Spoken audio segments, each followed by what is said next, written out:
Hello students, I am your English teacher. Hope you all are doing very well. Today our topic is a chapter from your main course book and the name of chapter is The Homecoming, written by Indian English writer Rabindranath Tagore.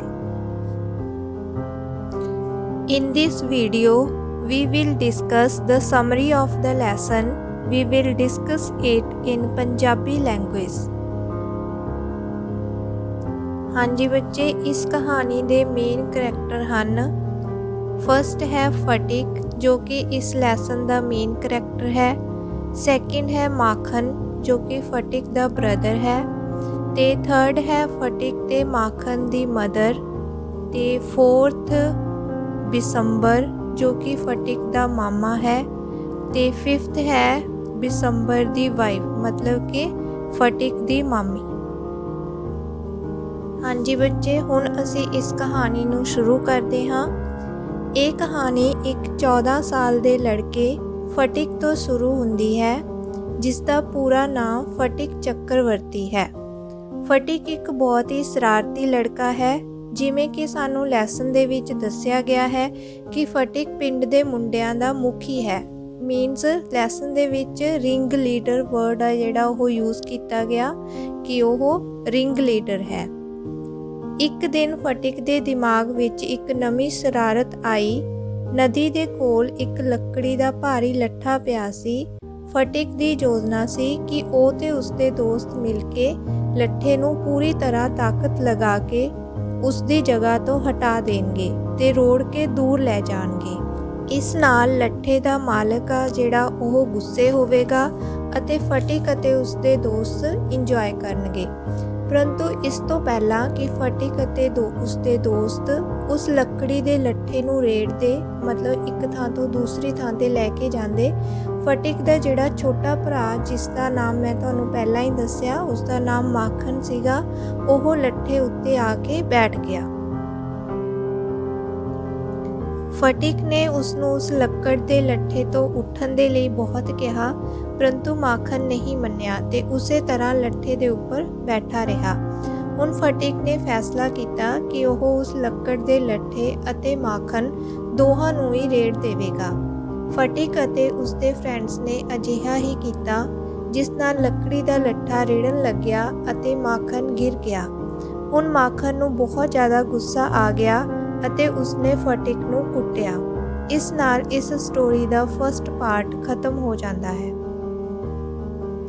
ਹਾਂਜੀ ਬੱਚੇ, ਹੁਣ ਅਸੀਂ ਇਸ lesson ਦੇ ਅਗਲੇ part ਦੇ ਵਿੱਚ ਦੇਖਦੇ ਹਾਂ ਕਿ ਇਸ ਇਨਸੀਡੈਂਟ ਤੋਂ ਬਾਅਦ ਜਿਹੜਾ ਫਟਿਕ ਹੁੰਦਾ ਉਹ ਨਦੀ ਦੇ ਕਿਨਾਰੇ ਤੇ ਪਈ ਕਿਸ਼ਤੀ ਦੇ ਕਿਨਾਰੇ ਉੱਤੇ ਬੈਠਾ ਹੈ। ਉਸੇ ਸਮੇਂ ਉੱਥੇ ਇੱਕ ਅਧਖੜ ਉਮਰ ਦਾ ਆਦਮੀ ਜਿਸ ਦੇ ਵਾਲ ਸਫੈਦ ਸਨ ਅਤੇ ਮੁੱਛਾਂ ਕਾਲੀਆਂ ਸਨ ਕਿਸ਼ਤੀ ਵਿੱਚੋਂ ਉਤਰ ਕੇ ਕਿਨਾਰੇ ਤੇ ਆਇਆ। ਉਸਨੇ ਫਟਿਕ ਨੂੰ ਪੁੱਛਿਆ ਕਿ ਚੱਕਰਵਰਤੀ ਪਰਿਵਾਰ ਕਿੱਥੇ ਰਹਿੰਦਾ ਹੈ। ਫਟਿਕ ਨੇ ਹੱਥ ਨਾਲ ਇਸ਼ਾਰਾ ਕਰਕੇ ਸਿਰਫ ਇਹ ਕਿਹਾ, ਉੱਥੇ।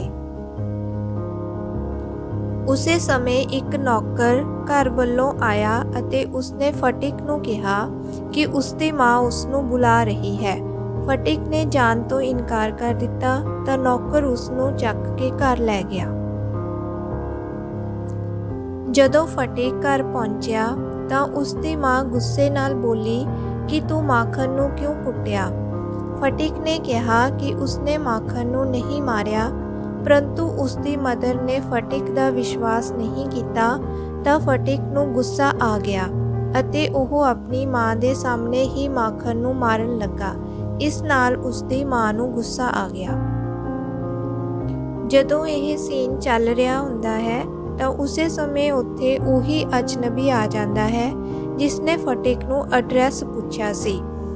ਉਸ ਅਜਨਬੀ ਨੂੰ ਦੇਖ ਕੇ ਉਸਦੀ ਮਦਰ ਬਹੁਤ ਜ਼ਿਆਦਾ ਖੁਸ਼ ਹੋ ਜਾਂਦੀ ਹੈ ਕਿਉਂਕਿ ਉਹ ਅਜਨਬੀ ਫਟਿਕ ਦੀ ਮਦਰ ਦਾ ਭਰਾ ਹੁੰਦਾ ਹੈ, ਮਤਲਬ ਕਿ ਫਟਿਕ ਦਾ ਮਾਮਾ ਜਿਸ ਦਾ ਨਾਮ ਮੈਂ ਤੁਹਾਨੂੰ ਪਹਿਲਾਂ ਦੱਸਿਆ ਸੀ, ਬਿਸੰਬਰ।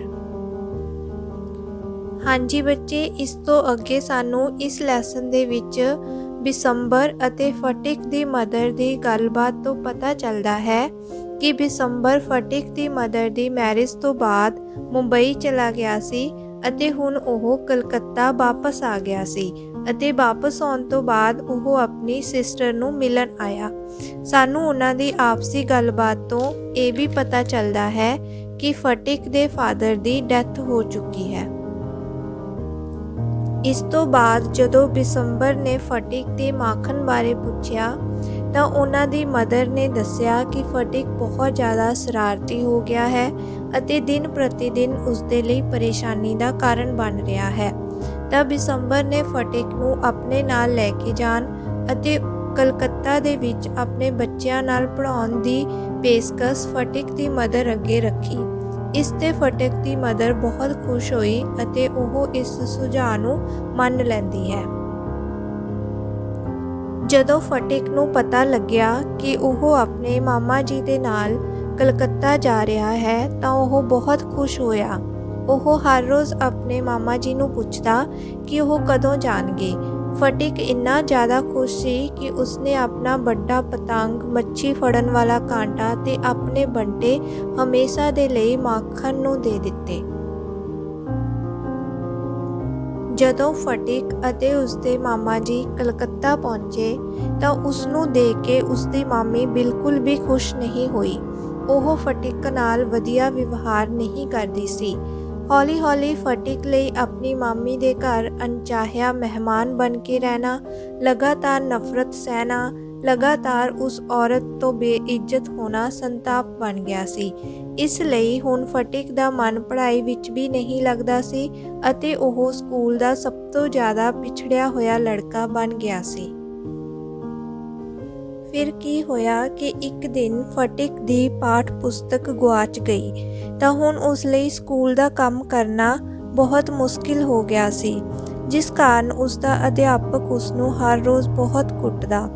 ਫਿਰ ਫਟਿਕ ਬਹੁਤ ਜ਼ਿਆਦਾ ਪਰੇਸ਼ਾਨ ਹੋ ਗਿਆ ਤਾਂ ਆਖਿਰ ਵਿੱਚ ਉਹ ਆਪਣੀ ਮਾਮੀ ਦੇ ਕੋਲ ਗਿਆ ਅਤੇ ਉਸ ਨੂੰ ਦੱਸਿਆ ਕਿ ਉਸ ਦੀ ਪੁਸਤਕ ਗੁਆਚ ਗਈ ਸੀ। ਇਸ ਨਾਲ ਉਸ ਦੀ ਮਾਮੀ ਉਸ ਦੇ ਉੱਪਰ ਬਹੁਤ ਜ਼ਿਆਦਾ ਗੁੱਸਾ ਹੋਈ ਅਤੇ ਉਸ ਨੂੰ ਬਹੁਤ ਬੁਰੀ ਤਰ੍ਹਾਂ ਝਿੜਕਿਆ। ਉਸ ਦਿਨ ਸਕੂਲ ਤੋਂ ਵਾਪਸ ਆਉਂਦੇ ਹੋਏ ਫਟਿਕ ਨੂੰ ਸਿਰ ਦਰਦ ਹੋਣ ਲੱਗਿਆ ਅਤੇ ਸਰਦੀ ਲੱਗਣੀ ਸ਼ੁਰੂ ਹੋ ਗਈ। ਉਸ ਨੂੰ ਮਹਿਸੂਸ ਹੋਇਆ ਕਿ ਉਸ ਨੂੰ ਮਲੇਰੀਆ ਹੋ ਗਿਆ ਹੈ।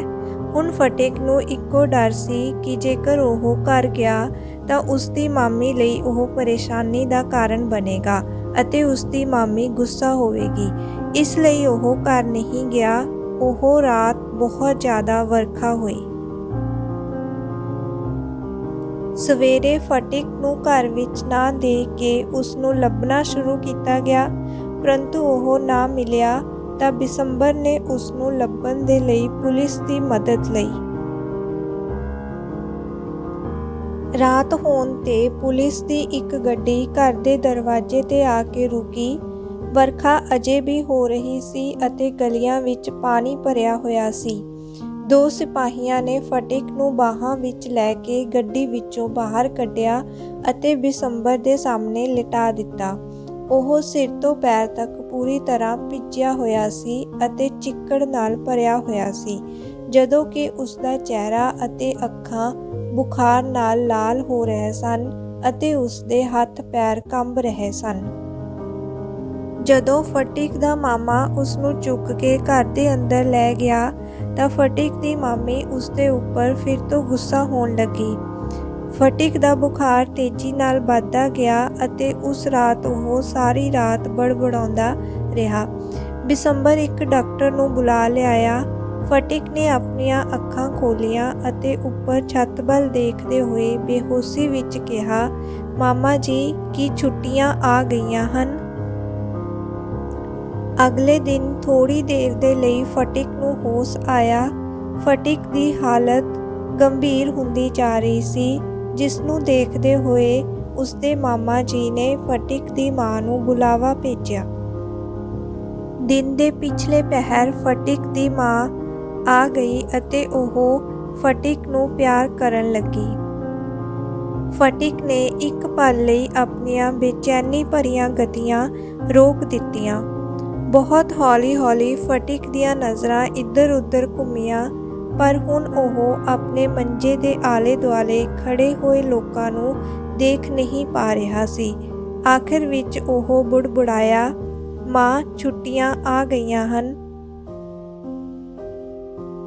Mother, the holidays have come means ਮਾਂ ਛੁੱਟੀਆਂ ਆ ਗਈਆਂ ਹਨ। ਇਸ ਸਟੋਰੀ ਦੀ ਲਾਸਟ ਲਾਈਨ ਹੈ। ਇਸ ਲਾਈਨ ਦੇ ਨਾਲ ਹੀ ਇਹ ਸਟੋਰੀ ਖਤਮ ਹੋ ਜਾਂਦੀ ਹੈ। ਹਾਂਜੀ ਬੱਚੇ, ਇਸ ਤਰ੍ਹਾਂ ਅਸੀਂ ਦੇਖਦੇ ਹਾਂ ਕਿ ਇਹ ਇੱਕ ਫਟਿਕ ਨਾਂ ਦੇ ਲੜਕੇ ਦੀ ਇਮੋਸ਼ਨਲ ਸਟੋਰੀ ਹੈ। ਇਹ ਸਟੋਰੀ ਇਮੋਸ਼ਨਲ ਹੋਣ ਦੇ ਨਾਲ ਸਾਨੂੰ ਇੱਕ ਲੈਸਨ ਵੀ ਦਿੰਦੀ ਹੈ। ਇਸ ਕਹਾਣੀ ਤੋਂ ਸਾਨੂੰ ਲੈਸਨ ਮਿਲਦਾ ਹੈ ਕਿ ਘਰ ਇੱਕ ਅਜਿਹੀ ਥਾਂ ਹੁੰਦੀ ਹੈ ਜਿੱਥੇ ਸਾਨੂੰ ਪਿਆਰ ਮਿਲਦਾ ਹੈ, ਇੱਕ ਅਜਿਹੀ ਥਾਂ ਜਿਸ ਨੂੰ ਸਾਡੇ ਪੈਰ ਤਾਂ ਛੱਡ ਸਕਦੇ ਹਨ ਪਰ ਸਾਡਾ ਦਿਲ ਨਹੀਂ। Okay students, I hope you all are understand the lesson. Thank you and have a nice day.